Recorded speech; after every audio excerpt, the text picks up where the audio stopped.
आखिरकार केंद्र सरकार की कैबिनेट ने जाति जनगणना को मंजूरी दे ही दी है।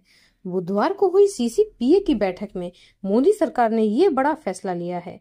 केंद्रीय मंत्रिमंडल के इस फैसले के बारे में केंद्रीय मंत्री अश्विनी वैष्णव ने कहा, सामाजिक ताने बाने को ध्यान में रखकर संविधान में स्पष्ट व्यवस्था के मद्देनजर ये फैसला लिया गया है। राजनीतिक मामलों की कैबिनेट यानी सीसीपीए ने जाति जनगणना कराने का फैसला लिया है। सीसीपीए को सुपर कैबिनेट भी कहा जाता है। इसमें केंद्रीय मंत्रिमंडल के प्रमुख मिनिस्टर शामिल होते हैं। सीसीपीए के अध्यक्ष प्रधानमंत्री नरेंद्र मोदी हैं। वहीं रक्षा मंत्री राजनाथ सिंह, गृह मंत्री अमित शाह, सड़क परिवहन मंत्री नितिन गडकरी, वित्त मंत्री निर्मला सीतारमण और वाणिज्य मंत्री पीयूष गोयल जैसे मंत्री भी सीसीपीए में शामिल हैं। जातीय जनगणना को लेकर केंद्र सरकार का ताजा रुख क्या है? क्या इससे देश को कुछ फायदे होने वाले हैं? क्या अब देश में जाति आधारित जनगणना होगी? इसके क्या मायने हैं और इससे आम जनता को क्या लाभ होगा? आइए जानते हैं विस्तार से। सबसे पहले तो ये समझना जरूरी है कि जातीय जनगणना होती क्या है। जनगणना एक ऐसा सरकारी अभ्यास है जिसमें देश की पूरी आबादी की गिनती की जाती है, जैसे उम्र, लिंग, शिक्षा, रोजगार, आवास आदि की जानकारी ली जाती है। लेकिन जातीय जनगणना में इस सामान्य जानकारी के साथ साथ हर व्यक्ति की जाति की भी जानकारी दर्ज की जाती है। भारत में आखिरी बार व्यापक रूप से जातीय जनगणना 1931 में हुई थी। उसके बाद से अब तक केवल अनुसूचित जाति और अनुसूचित जनजाति की जानकारी इकट्ठी की जाती है, लेकिन अन्य पिछड़ा वर्ग और सामान्य वर्ग की जातियों का कोई अलग डेटा नहीं रखा गया है।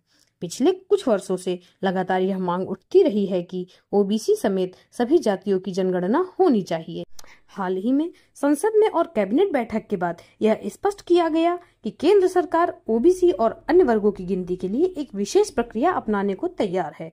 यह फैसला सामाजिक न्याय को बढ़ावा देने और जन कल्याणकारी योजनाओं को बेहतर रूप से लागू करने के लिए लिया गया है। जातीय जनगणना के कई सकारात्मक पहलू हो सकते हैं। ओबीसी समेत सभी जातियों की सही संख्या का पता चलेगा। सामाजिक और आर्थिक नीतियों को और प्रभावशाली तरीके से लागू किया जा सकेगा। आरक्षण व्यवस्था को आंकड़ों के आधार पर पुनः परिभाषित किया जा सकेगा। ऐसे वर्ग जो अभी तक सरकारी योजनाओं से वंचित हैं, उन्हें चिन्हित कर सहायता दी जा सकेगी। हालांकि इस कदम की सराहना की जा रही है, लेकिन कुछ विशेषज्ञों और दलों ने कुछ चुनौतियों की ओर भी इशारा किया है। कुछ लोगों को लगता है कि जाति आधारित आंकड़े सार्वजनिक होने से समाज में जातिवाद बढ़ सकता है। पूरे देश में जाति के आधार पर आंकड़े जुटाना एक बड़ा प्रशासनिक काम है। कुछ लोगों को लगता है कि इस डेटा का इस्तेमाल राजनीतिक लाभ के लिए किया जा सकता है। जातीय जनगणना को लेकर केंद्र सरकार का यह फैसला एक बड़ा और ऐतिहासिक कदम माना जा रहा है।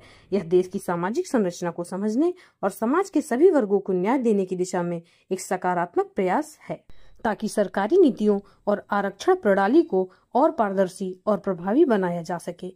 बिहार में नीतीश कुमार सरकार ने हाल ही में अपनी राज्य स्तरीय जातीय गणना कराई है, जिससे यह मुद्दा और गरमाया है। इसके बाद से कई सामाजिक संगठन, राजनीतिक दलों और राज्य सरकारों ने केंद्र से यह मांग की है कि पूरे देश में जातीय जनगणना कराई जाए। अब जरूरत है कि इसे पारदर्शी, वैज्ञानिक और निष्पक्ष तरीके से लागू किया जाए, ताकि इसका असली लाभ उन लोगों तक पहुंचे जिनके लिए यह किया जा रहा है। आपके जातीय जनगणना को लेकर क्या विचार हैं? कृपया कमेंट करके जरूर बताएं।